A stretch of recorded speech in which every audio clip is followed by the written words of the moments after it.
Class 9-এ আজকে প্রবাহের চাপ ও ঘাত সংক্রান্ত কয়েকটা গাণিতিক সমস্যার সমাধান আমরা করব।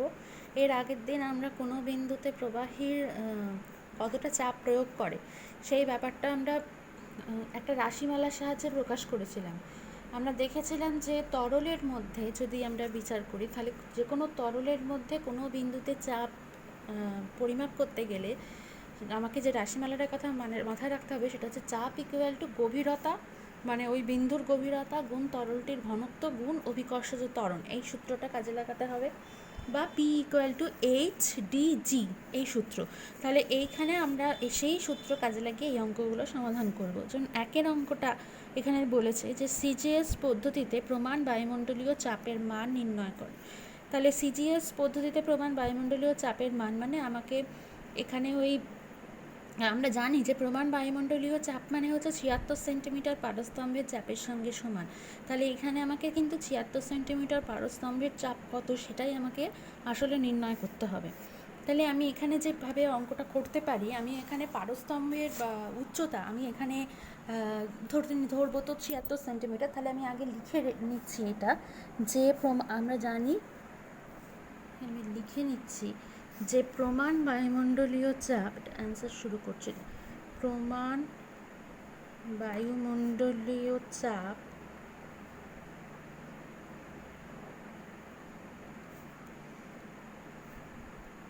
ছিয়াত্তর সেন্টিমিটার পারস্তম্ভের চাপের সমান। তাহলে আমরা এবারে রাশিমালাগুলো লিখছি যে পারস্তম্ভের উচ্চতা, এটা তো হচ্ছে কি 76 সেন্টিমিটার, মানে এখানে আমরা এটাকে এইচ দিয়ে প্রকাশ করছি, সেটা হচ্ছে 76 সেন্টিমিটার। যেহেতু সিজিএস পদ্ধতিতে নির্ণয় করতে বলেছে, অতএব আমাকে এখানে উচ্চতাটা সিজিএসেই রাখছে, 76 সেন্টিমিটার হিসেবেই রাখছি, মিটারে নিয়ে যাওয়ার কোনো দরকার নেই।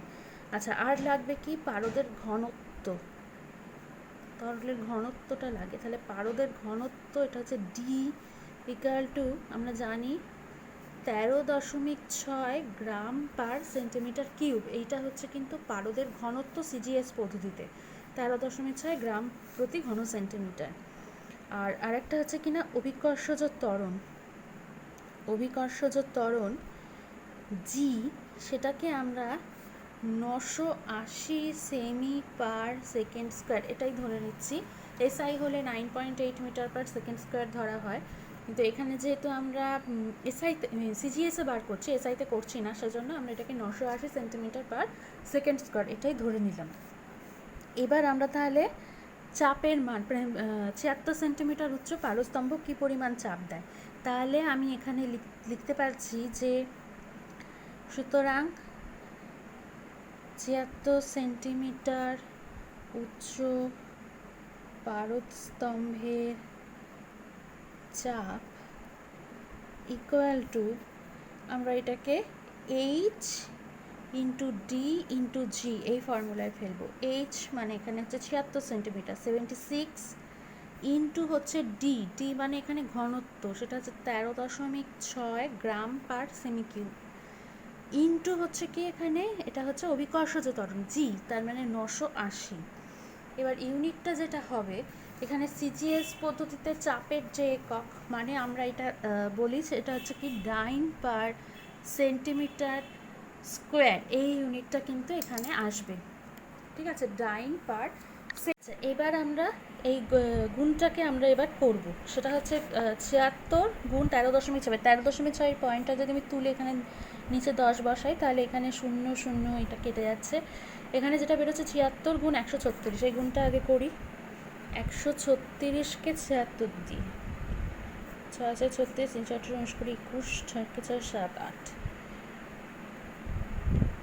6 7 42, 3 7 21, এটাতে 25, 9 বেরোচ্ছে 10,336, এটা 136-এর সঙ্গে 76 গুণ করে, এবার তার সঙ্গে কি 980 না 98 গুণ করতে হবে, একটা শূন্য কেটে গেছে, তাহলে এবার এর সঙ্গে মানে 10,336-এর সঙ্গে আমরা 98 যদি গুণ করি, তাহলে আমরা পাবো 6 8 48, 3 8 24, 28, আচ্ছা, হাতে 2 আছে, 3 8 24 25 26, 8 শূন্য শূন্য, এখানে 2, 8 একে 8, এখানে আসছে 6 নং 54, 3 নং 27, এখানে 32, 3 নং 27 30, 9 শূন্য শূন্য 3, 9 একে 9, আসছে 8, 12, 9, 2, 1 0 1 2 9 2 8, এরকম ধরনের একটা সংখ্যা এখানে আসছে। তাহলে আমরা এখানে লিখছি যে এটা মোটামুটিভাবে তো কি 1 0 1 2 9 2 8 এত ডাইন পার সেন্টিমিটার স্কোয়ার। মানে এটাকে আমরা মোটামুটিভাবে কি লিখতে পারি, তাহলে এটা আমরা লিখতে পারি, এটা সাধারণত 10 টু দি পাওয়ার এই আকারে থাকে, তাহলে আমরা সেটাকে লিখতে পারি কি 1.012928, মানে আমি এটাকে একের পিঠে 6টা শূন্য এরকম একটা সংখ্যা দিয়ে আমি এটাকে ভাগ করে এবার ওদিকে আমি এইভাবে জিনিসটাকে প্রকাশ করতে পারি। মানে আমি 1.012928 into 10 to the power 6 dyne per centimetre square এটাকে লিখতে পারি, বা এটাকে আরেকটুখানিও লেখা যায় যে এটা প্রায় 3 দশমিক স্থান পর্যন্ত আসন্ন, মানে এটা দেখিয়ে লিখে দিচ্ছি কারণ সাধারণত এই আকারটাই আমরা কিন্তু বিভিন্ন জায়গায় প্রমাণ বায়ুমণ্ডলীয় চাপের ক্ষেত্রে পাবো, সেটা হচ্ছে 1.013, 3 দশমিক স্থান পর্যন্ত আসন্ন, মানে যেহেতু পয়েন্টের পর এই যে 3 দশমিক স্থানে 2 রয়েছে এবং তারপরে 9 রয়েছে, তাহলে আমি মানে এই 3 দশমিক স্থান পর্যন্ত আসন্ন মানে নিতে গেলে আমাকে 2-এর সঙ্গে 1 যোগ করে ধরতে হবে। তো 1.013 into 10 to the power 6 dyne per centimetre square, এটা হলো সিজিএস পদ্ধতিতে প্রমাণ বায়ুমণ্ডলীয় চাপের মান। এবার যদি এটা এসআই পদ্ধতিতেও চাইতো তাহলেও কিন্তু আমরা এইটা থেকেই করতে পারতাম। আমরা তো জানি যে পাস্কাল হচ্ছে এসআই পদ্ধতিতে চাপের একক বা নিউটন পার মিটার স্কয়ার, এবং সেখানে 1 পাস্কাল মানে আমরা জানি হচ্ছে 10 to the power 10 dyne per centimetre square. তাহলে এখানে এটার মানে আমরা লিখতে পারতাম যে 1.013 into 10 to the power 5 pascal, এটাও কিন্তু আমরা লিখতে পারতাম। তাহলে আমাদের সেটা করার দরকার নেই, কারণ এটা সিজিএস পদ্ধতিতেই চাপের মানটা চেয়েছে। আচ্ছা, এবার 2-এর অঙ্কটা চলে যাচ্ছি। 2-এর অঙ্কটা হচ্ছে 50 মিটার উচ্চ জলস্তম্ভের চাপ নির্ণয় করো। এখানে জল নিয়েছে, পারদ নেই, পারদের জায়গায় জল ব্যবহার করেছে। তাহলে আমরা এখানে এটা অ্যান্সার একদম শুরু করছি যে এখানে কি জলস্তম্ভের উচ্চতা, সেটা হচ্ছে এইচ, এটা ইকুয়াল টু হচ্ছে কত 50 মিটার, এটা এসআইতে আছে, এসআইতেই লিখে দিলাম। জলের ঘনত্ব আমরা জানি যে সিজিএসে হচ্ছে এটা ডি, সিজিএসে জলের ঘনত্ব হচ্ছে 1 গ্রাম পার সেমি কিউব, কিন্তু এসআইতে গ্রাম পার সেমি কিউবকে 1000 দিয়ে গুণ করলে আমরা এসআই পদ্ধতিতে ঘনত্ব পাই, মানে 1000 কেজি পার মিটার কিউব, এটাই হবে জলের এসআই পদ্ধতিতে ঘনত্ব। তাহলে এখানে আমি এসআইতেই যদি লিখি জলের ঘনত্ব আসবে 1000 কেজি পার মিটার কিউব। আর আরেকটা হচ্ছে কি লাগবে এখানে অভিকর্ষজ ত্বরণ, সেটা হচ্ছে জি, এটা এসআইতে আমরা লিখবো এখন 9.8 মিটার পার সেকেন্ড স্কোয়ার। এবার আমি অঙ্কটা করছি যে 50 মিটার উচ্চ জলস্তম্ভের চাপ, তাহলে হবে কত এইচ ইন্টু ডি ইন্টু জি।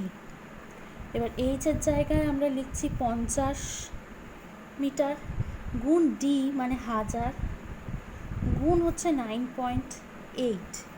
আচ্ছা, এই ইউনিটটা হবে কি, এখানে যেমন এসআই সিজিএসে ছিল ডাইন পার সেমি স্কোয়ার, এসআইতে হবে নিউটন পার মিটার স্কোয়ার বা পাস্কাল, এটাকেই আমরা বলবো।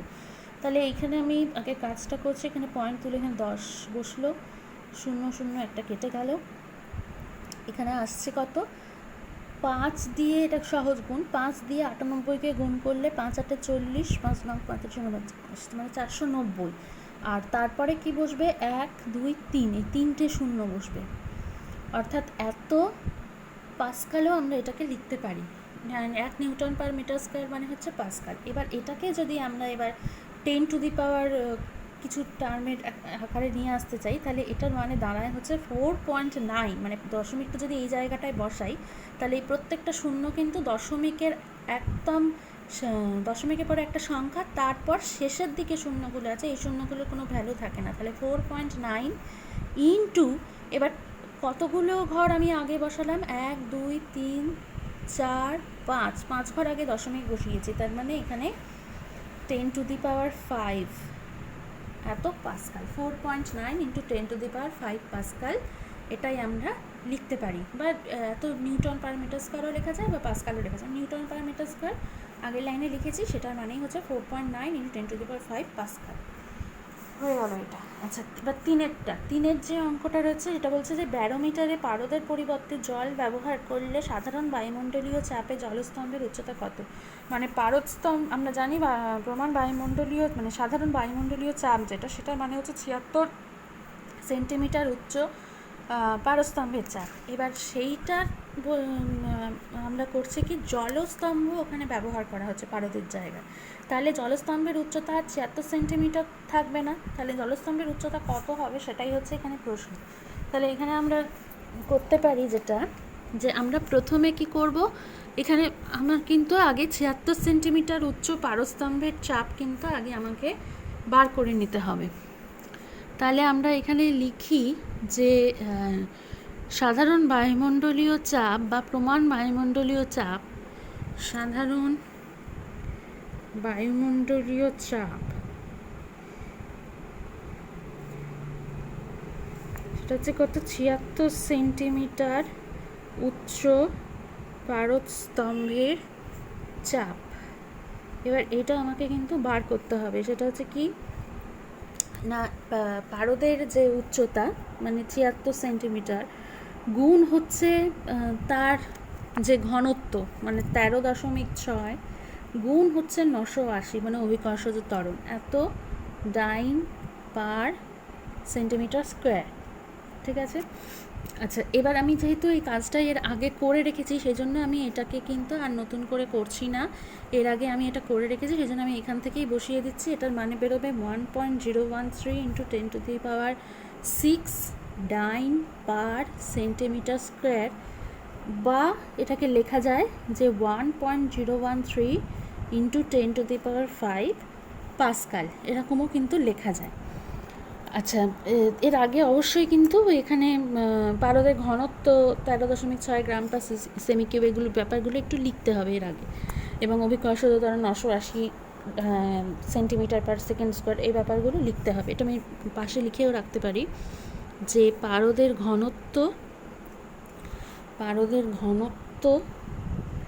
ইকুয়াল টু হচ্ছে 13.6 গ্রাম পার সেমিকিউব, আর অভিকর্ষজ ত্বরণ সেটা হচ্ছে 980 সেন্টিমিটার পার সেকেন্ড স্কোয়ার। এটা প্রথমে সিজিএসে বার করে আমি এটাকে এসআইতে নিয়ে গেলাম, মানে এটা বেরোলো 1.013 ইন্টু 10⁵ পাস্কাল।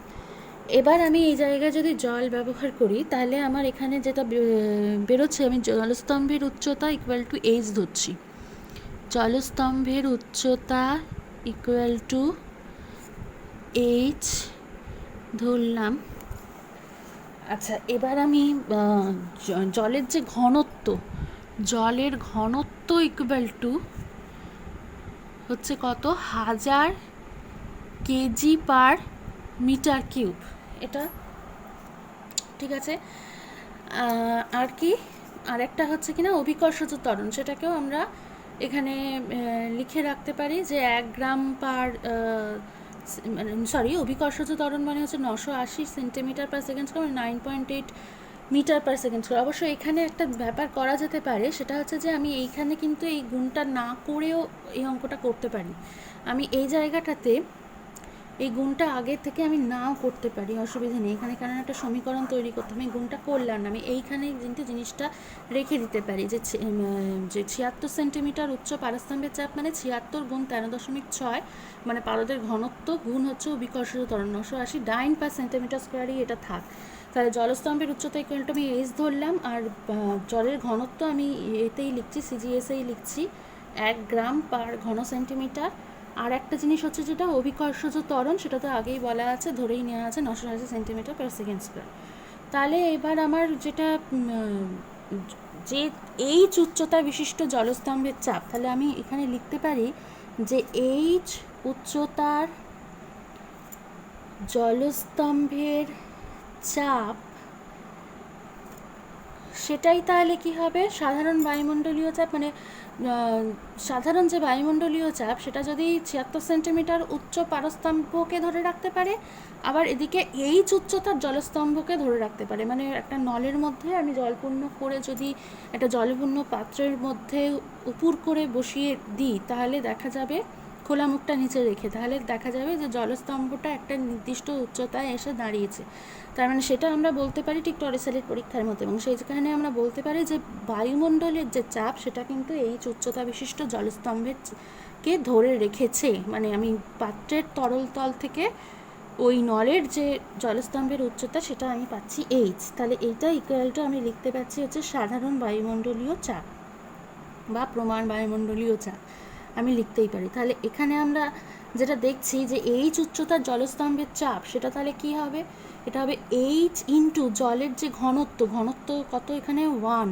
আচ্ছা, আমরা এবার এইচ উচ্চতার জলস্তম্ভের চাপ ইকুয়াল টু সাধারণ বায়ুমণ্ডলীয় চাপ বলেছি, তাহলে এইচ উচ্চতার জলস্তম্ভের চাপ মানে কত হবে, জলের উচ্চতা মানে এইচ গুণ জলের ঘনত্ব মানে 1 গ্রাম পার ঘন সেমি, এইচ ইন্টু 1 ইন্টু হচ্ছে অভিকর্ষজ ত্বরণ, তার মানে 980।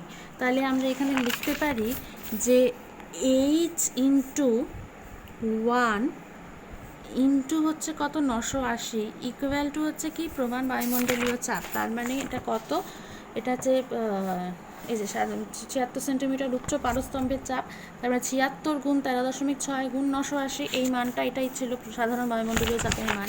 তাহলে আমি লিখছি যে 76 গুণ 13.6 গুণ 980। এবার এখানে যেটা দেখা যাচ্ছে যে সুতরাং এইচ ইকুয়াল টু আমরা দেখছি যে 76 গুণ 13.6 গুণ 980 বাই 980, 980 এখানে কেটে গেল, পয়েন্টটা উঠে এখানে একটা 10 বসলো। এবার 76-এর সাথে 136 গুণ করতে হবে, তাই 76-এর সঙ্গে 136 আমি এর আগে গুণ করে রেখেছি এখানে, এটা দেখা যাচ্ছে 10,336 বেরিয়েছে। তাহলে 10,336 বাই 10, তার মানে এটা বেরোচ্ছে কত 1033.6। এবার এইটা কিন্তু বেরোলো আমার সিজিএস এককে জলস্তম্ভের উচ্চতা। সিজিএস একক কেন, আমি এখানে অভিকর্ষজ ত্বরণটা সেন্টিমিটার পার সেকেন্ড স্কোয়ার মানে সিজিএসে নিয়েছি, জলের ঘনত্ব সিজিএসে নিয়েছি 1 গ্রাম পার ঘন সেন্টিমিটার, এই চাপটাকেও আমি ডাইন পার সেন্টিমিটার স্কোয়ার এই ইউনিটে কিন্তু বার করে রেখেছিলাম। তাহলে আমরা এটা সবকটাই যেহেতু সিজিএসে বার করেছি, এখানে জলস্তম্ভের উচ্চতাও কিন্তু আমার বেরিয়েছে, এটা কিন্তু সেন্টিমিটার এককে মানে সিজিএস একক। তাহলে জলস্তম্ভের উচ্চতা ইকুয়াল টু বেরোলো 1033.6 সেমি। এবার এটাকে যদি আমি মিটারে আনতে হয়, তাহলে আমি এটাকে 100 দিয়ে ভাগ করব, 100 দিয়ে ভাগ করলে এটা আসে 10.336 মিটার। অর্থাৎ আমার এখানে বোঝা গেল যে প্রমাণ বায়ুমণ্ডলীয় চাপ যেরকম 76 সেন্টিমিটার উচ্চ পারস্তম্ভের চাপের সঙ্গে সমান, সেরকম প্রমাণ বায়ুমণ্ডলীয় চাপ 10.336 মিটার উচ্চ জলস্তম্ভের চাপের সঙ্গে সমান। মানে যেমন বায়ুমণ্ডলীয় চাপ 76 সেন্টিমিটার উচ্চ পারস্তম্ভকে ধরে রাখতে পারে, সেরকম বায়ুমণ্ডলীয় চাপ কিন্তু এত মিটার উচ্চ জলস্তম্ভকেও ধরে রাখতে পারে। তাহলে এই অঙ্কগুলো আমরা মোটামুটি হলো তরলের মধ্যে কোনো বিন্দুতে চাপ ইকুয়াল টু তরলের বিন্দুর গভীরতা গুণ ঘনত্ব, তরলের ঘনত্ব গুণ অভিকর্ষজ ত্বরণ, এই ফর্মুলাকে কাজে লাগিয়ে আমরা মোটামুটিভাবে চাপের রাশিমালা যে কোনো অঙ্ক আমরা করতে পারলাম। তাহলে আমরা এই অঙ্কগুলো কাজে লাগিয়ে আমরা অন্যান্য অঙ্কেরও কিন্তু সমাধান করতে পারবো।